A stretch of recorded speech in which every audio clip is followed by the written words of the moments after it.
En algunas de las ciudades más cosmopolitas del mundo, como Nueva York, Londres, Dubái, es muy probable escuchar en un mismo día a personas hablando en varios idiomas muy diferentes entre sí. Y a veces Gloria y yo nos encontramos en este tipo de situación y uno de los dos suele decir: definitivamente el Señor fue muy creativo cuando decidió confundir las lenguas del mundo.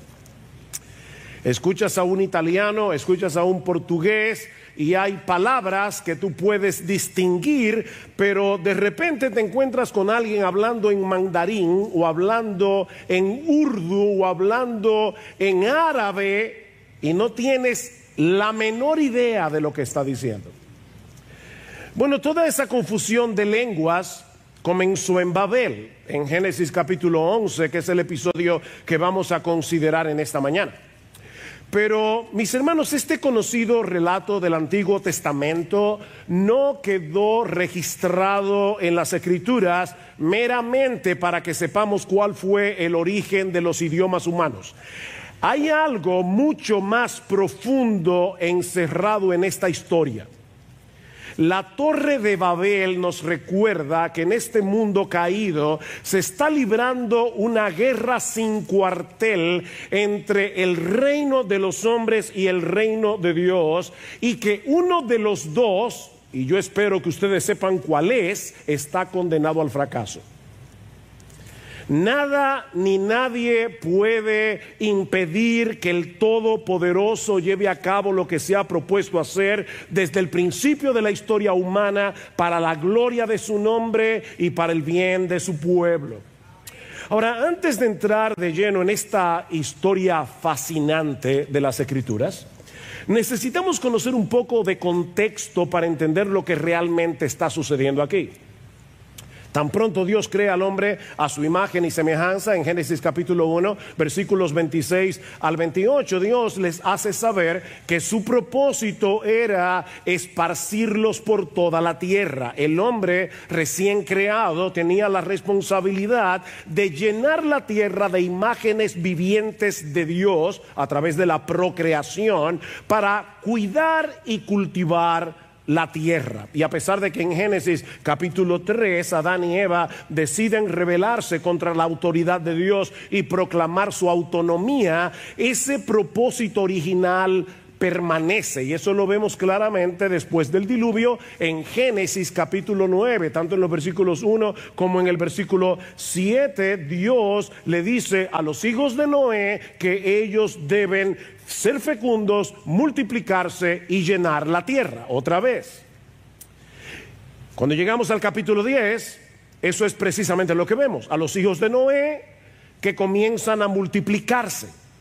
Pero cuando llegamos al capítulo 11, notamos que algo no anda bien, porque toda esta multitud decide aglutinarse en un mismo lugar y levantar un monumento a la soberbia humana. Génesis capítulo 11, versículo 1. Toda la tierra hablaba la misma lengua y las mismas palabras, eran de un mismo labio, dice el texto literalmente. Ya Moisés nos había dicho en el capítulo 10 que un descendiente de Cam llamado Nimrod había levantado un reino llamado Babel o Babilonia en la tierra sur y del actual Irak, en las llanuras de Sinar. En este punto de la historia, los descendientes de Noé están unificados por una misma lengua, lo que hace posible la creación de este gobierno centralizado con Nimrod a la cabeza. Por otra parte, Moisés también nos dice en el versículo 2 que los hombres se fueron moviendo hacia el oriente hasta establecerse en las llanuras de Sinar. Y aconteció que según iban hacia el oriente, hallaron una llanura en la tierra de Sinar y se establecieron allí. Ahora, esto es interesante porque ya sabemos por el capítulo 3 que después de la caída, Adán y Eva fueron expulsados ¿hacia dónde? Hacia el oriente del Edén. Luego llegamos al capítulo 4 y vemos que en el caso de Caín, este se estableció en la misma dirección, hacia el oriente. Es como si los seres humanos se fueran alejando cada vez más del Edén hasta que al llegar a esta llanura, ellos deciden reconstruir su paraíso terrenal. Versículo 3. Y se dijeron unos a otros: vamos, fabriquemos ladrillos y cosámoslos bien. Y usaron ladrillo en lugar de piedra y asfalto en lugar de mezcla. Y dijeron: vamos, edifiquémonos una ciudad y una torre cuya cúspide llegue hasta los cielos, y hagámonos un nombre famoso, para que no seamos dispersados sobre la faz de la tierra. La humanidad, descendientes de Noé, se ha propuesto hacer 4 cosas. Primero, construir una ciudad. Segundo, edificar una torre en medio de la ciudad tan alto que llegue al cielo. Tercero, hacerse de un nombre, y de ese modo, cuarto, evitar ser dispersados sobre la faz de la tierra.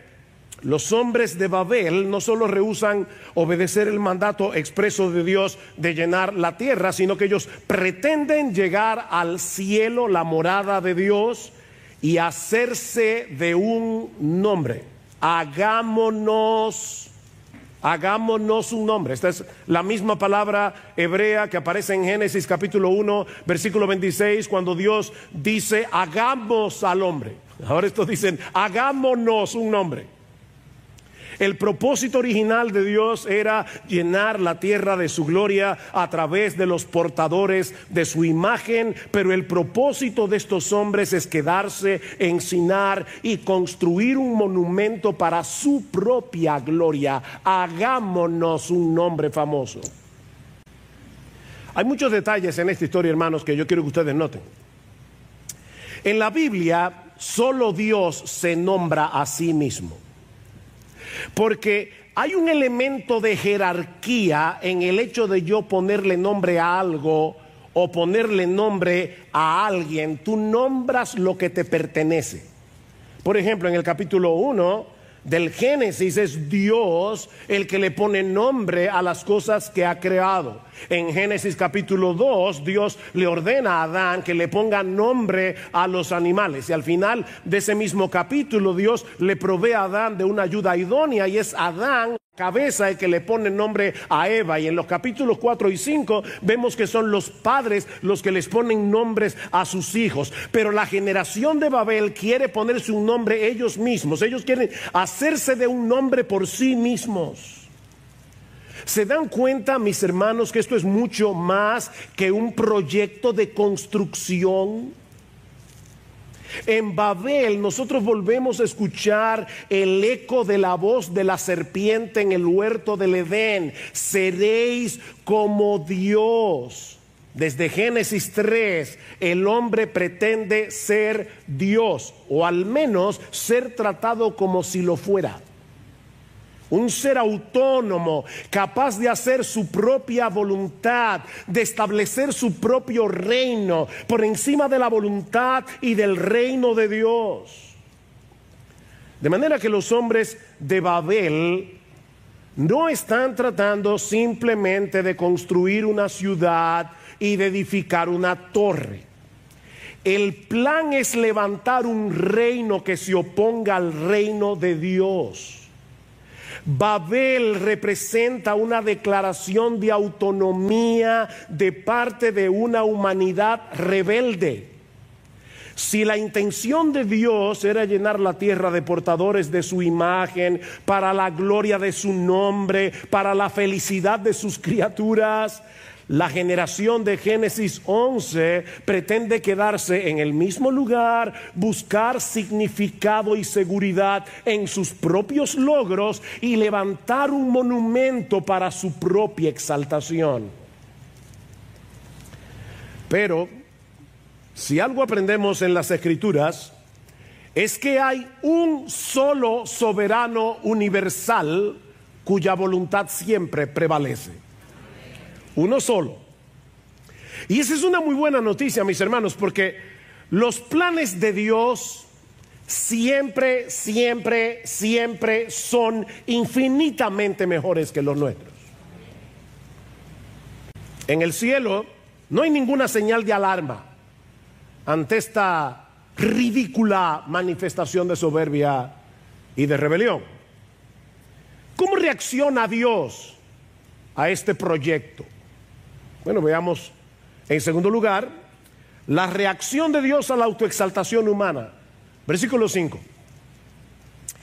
Y el Señor descendió para ver la ciudad y la torre que habían edificado los hijos de los hombres. Este pasaje está cargado de ironía y lamentablemente un juego de palabras que no se entiende en español, se entiende en el idioma original, pero por un lado Dios se refiere a esta gente como los hijos de los hombres, ¿se dieron cuenta? O los hijos de Adán. Esto es irónico porque los babilonios pensaban que su ciudad había sido construida por los dioses. Pero ya Moisés nos está diciendo de entrada que los constructores eran terrícolas. A pesar de su altanería, el hombre no es más que una criatura del polvo con pretensiones divinas. Son hijos de Adán. Por otra parte, el texto nos dice que Dios tuvo que descender para ver la ciudad y la torre. Otra ironía. Los hombres de Babel piensan que su ciudad es grande y que la torre es alta. Y Dios dice, yo no la veo. Desde el cielo no se ve. Hay algunas personas que dicen que si uno viaja al espacio se ve la muralla china. Yo no lo sé si eso es verdad. Pero lo que dice aquí es que Dios tuvo que descender porque desde el cielo parecían hormigas creando un disparate. Obviamente, sobre todo chicos que están aquí, esto no es literal. Dios no necesita moverse de sitio para ver lo que hacen los hombres. Pero el texto quiere resaltar la ridiculez de la pretensión humana ante la grandeza de Dios. Dice el profeta Isaías que las naciones le son como la gota de agua que cae del cubo y como menudo polvo en las balanzas le son estimadas. Que son todas las naciones juntos para Dios. Una gota de agua, ustedes han visto cuando están limpiando la casa y del cubo se cae una gota de agua. Bueno, esas son todas las naciones juntas delante de Dios. Una mota de polvo, nada. Y más adelante sigue diciendo, Él está sentado sobre el círculo de la tierra, cuyos moradores son como langostas. Él convierte en nada a los poderosos y a los que gobiernan la tierra hace como cosa vana. Hablando en un lenguaje actual, la ONU, la OEA, la OTAN y cualquier otra organización que tú te puedas imaginar, aunque parecen grandes torres, organismos poderosos que están jugando al ajedrez con todos nosotros y que hacen lo que les da la gana, para Dios son nada. Nada. Todas juntas son como la gota que se cae del cubo. Y el poder de todas esas naciones llegará hasta donde Dios le permita llegar. Una humanidad rebelde conglomerada para alcanzar un mismo propósito es un problema, y no para Dios, para nosotros, los hombres. Un gobierno mundial de pecadores, como algunos pretenden eliminar todas las fronteras, hacer un gobierno mundial de pecadores, eso no es un sueño, eso es una pesadilla. Había que diluir esa concentración de maldad. Y eso es lo que hace Dios. Versículo 6. Y dijo el Señor, he aquí son un solo pueblo, y todos ellos tienen la misma lengua, Y esto es lo que han comenzado a hacer, y ahora nada de lo que se propongan hacer les será imposible. ¿En qué sentido? Bueno, como dice un comentarista, si ellos logran su propósito, sus corazones babilónicos llegarían a ser impenetrables e irremediables. Así que Dios tiene que hacer algo. Versículo 7. Vamos, la misma palabra que usaron aquellos, bajemos y allí confundamos su lengua para que nadie entienda el lenguaje del otro. De nuevo Dios desciende para confundir los idiomas y obligarlos a dispersarse. Versículo 8, así los dispersó el Señor desde allí sobre la faz de toda la tierra y dejaron de edificar la ciudad. Por eso fue llamada Babel, porque allí confundió el Señor la lengua de toda la tierra y de allí los dispersó el Señor sobre la faz de toda la tierra. Lo que ellos rehusaron hacer voluntariamente, tuvieron que hacerlo a la fuerza. Y el gran nombre que buscaban para sí mismos termina siendo una humillación, un recordatorio de su propia necedad. Dice en el versículo 9 que la ciudad fue llamada Babel, y esto significa confusión. ¿Por qué? Porque allí confundió el Señor la lengua de toda la tierra. Mis hermanos, los miles de idiomas y dialectos que existen en el mundo no son una manifestación de la capacidad humana para inventarse tantas formas distintas de comunicación. No, mis hermanos, esto no es un logro, esto es un recuerdo de nuestra necedad.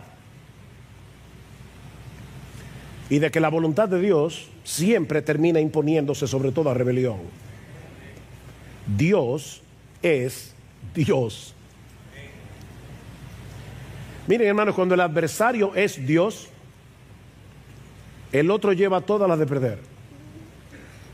Mi amigo que estás aquí sin Cristo, cuando el adversario es Dios, tú llevas todas las de perder. De hecho, cientos de años más tarde, uno de los reyes babilonios llamado Nabucodonosor tuvo que reconocer, Daniel 4, y aquí lamentablemente tenemos que decir que Nabucodonosor tenía una mejor teología que muchos evangélicos hoy. ¿Qué dice Nabucodonosor? Todos los habitantes de la tierra son considerados como nada, y él hace según su voluntad en el ejército del cielo y en los habitantes de la tierra, y no hay quien detenga su mano y le diga ¿qué haces? ¿Han visto esos niños que van a tomar un adorno y el padre le dice no? Y el niño vuelve, no. Bueno, nadie le puede decir a Dios no. No hay quien detenga su mano. No hay quien lo llame a cuentas y le pregunta ¿qué haces? Los hombres de Babel decidieron quedarse en un mismo lugar, hacerse de un nombre, llegar hasta el cielo. Al final terminan dispersos y sin poder entenderse unos con otros. Y aunque este pasaje no contiene una promesa explícita de gracia, como de hecho sí ocurre en cada uno de los juicios que encontramos en el libro del Génesis hasta el capítulo 11, yo creo que la misericordia de Dios se manifiesta en el juicio mismo. Hermanos, yo repito esto de nuevo. Si los hombres de Babel hubieran tenido éxito en establecer en la tierra un reino secular globalizado, para usar una palabra que está de moda, que abarque a todo el mundo, no habría habido lugar para el establecimiento del reino de Dios. Pero Dios tiene un plan con este mundo rebelde. Y eso lo vemos inmediatamente después de Babel con el llamamiento de Abraham. Ya leímos Génesis capítulo 12, versículos 1 al 3. Y el Señor dijo a Abraham: vete de tu tierra, de entre tus parientes y de la casa de tu padre, a la tierra que yo te mostraré. Haré de ti una nación grande, te bendeciré, yo engrandeceré tu nombre y serás bendición. Bendeciré a los que te bendigan, al que te maldiga maldeciré, y en ti serán benditas todas las familias de la tierra. Lo que los hombres de Babel querían lograr por sí mismos, Dios promete dárselo a Abraham de pura gracia y bendecir a todas las naciones que surgieron de Babel a través de uno de los descendientes de Abraham. Dios mismo habría de unificar a gente de todo pueblo, lengua y nación, pero no alrededor de una torre, no a través de un gobierno mundial centralizado. Dice en Sofonías capítulo 3, versículo 9, que habría de llegar un día en que Dios les daría a los pueblos labios puros, para que todos ellos, a los pueblos, para que todos ellos invoquen el nombre del Señor, para que les sirvan de común acuerdo. ¿Cuándo comenzó a cumplirse esta profecía? En Pentecostés, cuando Dios revirtió los efectos de Babel por medio del evangelio de la gloria de Cristo. Lucas relata en Hechos capítulo 2 que en el día de Pentecostés todos los discípulos de Jesús fueron llenos del Espíritu Santo y comenzaron a hablar en otras lenguas según el Espíritu les daba habilidad para expresarse. Y había judíos que moraban en Jerusalén, hombres piadosos procedentes de todas las naciones bajo el cielo. Y al ocurrir este estruendo, la multitud se juntó y estaban desconcertados. ¿Por qué? Porque cada uno los oía hablar en su propia lengua. ¿Ven? El efecto contrario de Babel. Y estaban asombrados y se maravillaban diciendo: mirad, ¿no son galileos todos los que están hablando? ¿Cómo es que cada uno de nosotros los oímos hablar en nuestra lengua en la que hemos nacido? Y ahora Lucas menciona partos, medos, elamitas, habitantes de Mesopotamia, de Judea, de Capadocia, del Ponto, de Asia, de Frigia, de Panfilia, de Egipto, de las regiones de Libia, alrededor de Cirene, viajeros de Roma, judíos como prosélitos, cretenses y árabes. Es decir, todas partes del mundo estaban allí. Los oímos hablar en nuestro idioma de las maravillas de Dios. Pentecostés es la cara inversa de Babel. Ahora es Dios el exaltado por todas las naciones del mundo conocido. Un movimiento que habría de comenzar en Pentecostés, un movimiento de expansión que nada ni nadie podrá detener, comenzando en Jerusalén, luego en toda Judea y Samaria y hasta lo último de la tierra. Mis hermanos, Babilonia, y hablo de Babilonia, ¿verdad?, como un símbolo del poder secular, del poderío mundial de las naciones. Babilonia parece invencible. Babilonia hoy parece arrolladora. Pero ¿saben qué? Babilonia caerá para no volver a levantarse nunca más. Léete Apocalipsis capítulo 17, léete Apocalipsis capítulo 18, los primeros versículos del capítulo 19. Ha caído Babilonia, y los efectos de Babel que fueron revertidos en Pentecostés, ¿saben qué? Al final resultarán en una mayor gloria para nuestro Señor Jesucristo. Algún día tú y yo contemplaremos lo que Juan solo pudo ver en una visión: una gran multitud que nadie podía contar, de todas las naciones, tribus, pueblos y lenguas, que salieron de Babel de pie delante del trono y delante del Cordero, vestido con vestiduras blancas y con palmas en las manos, clamando a gran voz: la salvación pertenece a nuestro Dios que está sentado en el trono y al Cordero. Ese Salvador que murió en debilidad en una cruz, resucitó con poder y recibió de su Padre un nombre que es sobre todo nombre, para que en el nombre de Jesús se doble toda rodilla y toda lengua de los miles idiomas y dialectos que salieron de Babel, confiesen que Jesucristo es el Señor, para la gloria de Dios el Padre. Como Dios siempre gana, la rebeldía de Babel ha resultado en una mayor gloria, o déjame insistir en esto, en una gloria globalizada, pero para el nombre de Jesús. ¿Saben que los creyentes de Pentecostés trataron de hacer lo mismo que la gente de Babel? ¿Qué trataron de hacer los creyentes después del día de Pentecostés? O quedarse todos junticos allí y adorar al Señor en Jerusalén. Pero Dios tenía un plan, ¿recuerdan? Llenar la tierra de sus imágenes vivientes. Así que Dios tuvo que esparcirlos otra vez, levantando ahora una persecución. Y este evangelio del reino se predicará en todo el mundo como testimonio a todas las naciones, y entonces vendrá el fin. Ese es el plan.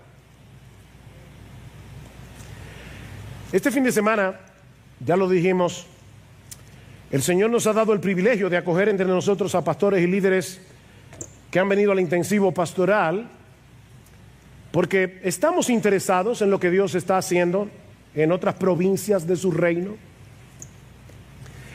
Porque, mis hermanos de IBCJ, todo creyente debe estar interesado en el movimiento misionero. Todo verdadero creyente tiene que estar interesado en la expansión del evangelio. Si no vas tú, debes ayudar a los que van o orar por aquellos que ya están allí, predicando el evangelio. Por eso es importante esta actividad. No es para nosotros bendecir a otros, es que nosotros somos bendecidos al palpar de una manera más cercana que el evangelio no se circunscribe a estas paredes. Gracias al Señor por hombres fieles que están predicando el evangelio en otros lugares, y algunos de ellos en lugares muy difíciles. Queridos pastores y líderes que vinieron al intensivo, nosotros sabemos que muchos de ustedes están en lugares difíciles. Algunos vinieron de Estados Unidos, México, Chile, Costa Rica, Puerto Rico, Colombia, Venezuela, Paraguay, Inglaterra y hasta de República Dominicana. Cada uno de nosotros tiene sus retos en el lugar donde está. Pero yo quiero que tú te vayas de aquí esta mañana recordando una verdad muy simple. El evangelio sigue siendo poder de Dios para salvación. Creyentes de IBCJ, el evangelio sigue siendo poder de Dios para salvación. Mis hermanos, el secularismo seguirá construyendo sus torres, tratando de globalizar su agenda de maldad, pero la palabra de Dios seguirá siendo viva y eficaz. Cristo seguirá sentado en su trono y sus elegidos continuarán viniendo a Él en arrepentimiento y fe por el poder del Espíritu Santo. Nadie puede impedir que eso pase.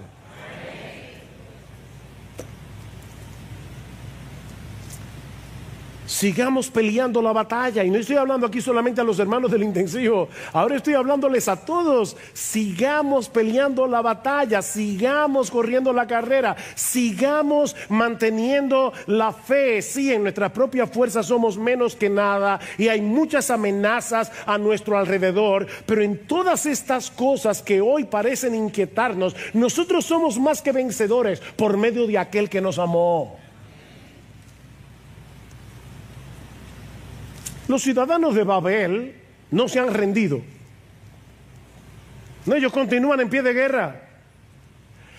Pero Cristo sigue sentado en su trono y ese trono no tiene rival. Él es Rey de Reyes, Él es Señor de Señores. Él tiene un nombre que es por encima de todo nombre. El nombre de Jesús está por encima de la ONU. El nombre de Jesús está por encima de la OEA. El nombre de Jesús está por encima de Planned Parenthood. El nombre de Jesús está por encima del movimiento feminista. El nombre de Jesús está por encima de la ideología de género. Solo Él es Señor de Señores y Rey de Reyes. Solo Él.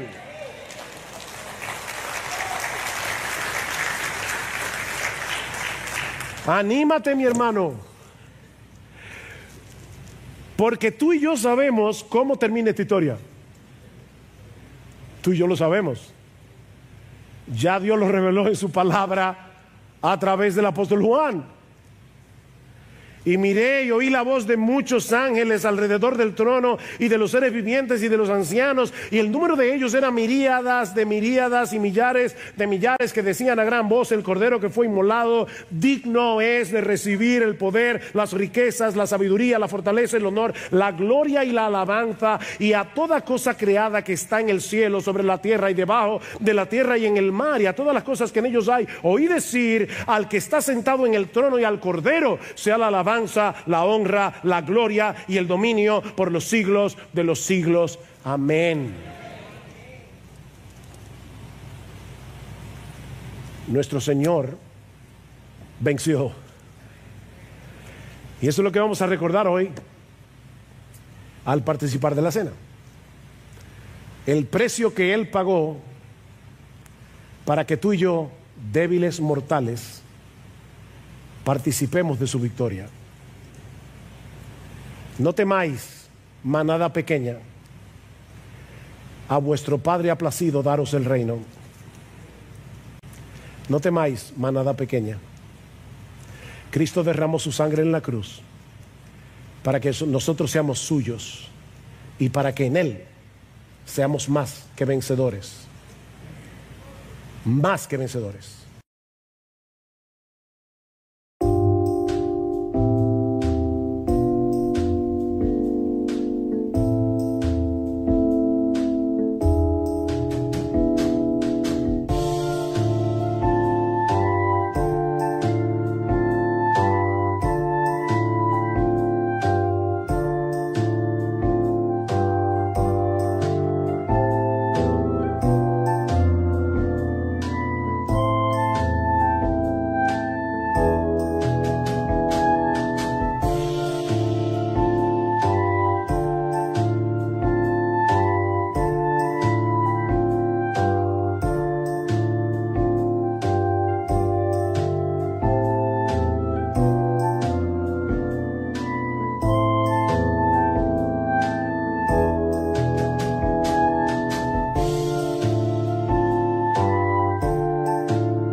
Lassati mi scendi un mele tu, un sole che scuria traerà.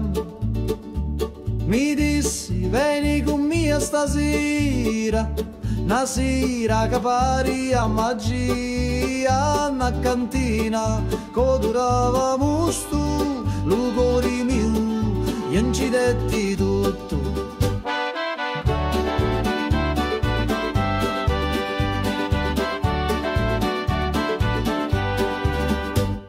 Gira chiagnina lenta e sorda, e giro frasso che canta ancora, che non è vino rosso come fuoco, ambivio frasso, scordavo loco, manichini dove speranza,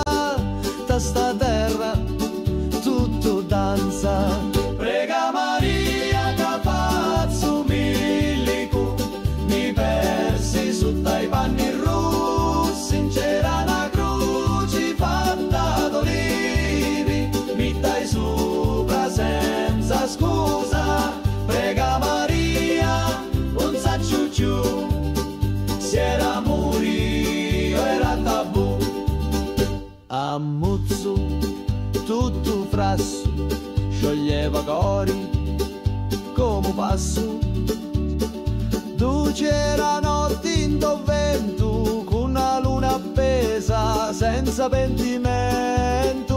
Una voce mi chiamava tu funno, scendi ancora, un perdi sto mondo. Da cantina, il tempo si ferma, ogni goccia è storia eterna. Cutti a me lato, cutti a me cori, sti cacciato non mori. Scuro fora, ma luci dintra, a voci to, sempre mi senta. Prega Maria che faccio milico, mi persi su dai panni rossi, c'era una croce fatta d'olivi, mi dai sopra senza scusa. Prega Maria, un saccio giù, se era morio era tabù. Lassati mi scigno meletu, ogni volta, ogni giornata, a ti attorno in ta cantina, con vino speranza e una picca rovina.